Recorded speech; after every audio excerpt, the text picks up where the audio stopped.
Arratsalde batean, Bruno eskolatik bueltatzean, bere logelan aurkitu zuen Maria, bere armairuetan miak. Amarengana joan eta galdetu egin zion. Amak Auschwitzera joango zirela jakinarazi zion.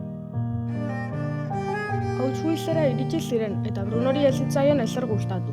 Bakar-bakarrik zegoen eta aspertuta zegoenez, etxeko leiho batetik begiratzen geratu zen, eta burdinari arantzadun esi bat ikusi zuen. Jakin-min handia zuen eta horregatik esploratzera joan zen. Denbora batez ibili ondoren, mutil bat ikusi zuen esiaren beste aldean eserita.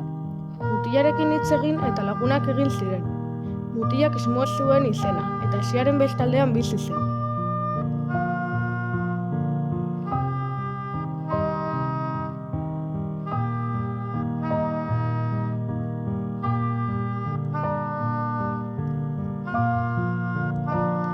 Ahal zuen guztietan, Brunok Shmuel bizitatzen zuen eta hitz egiten egoten ziren. Haietako egun batean, Shmuelek beraita desagertu zela kontatu zion Brunori, eta Brunok elkar bilatuko zutela esan zion. Baina egun batean, aitak eta amak Bruno eta Gretel deitu zituzten eta berdinera bueltatuko zirela esan ziren. Brunok bazekien ez zuela Shmuel berriro ikusiko, eta horregatik pijama marraduna janztea eta Shmuelen aita bilatzea erabaki zuen.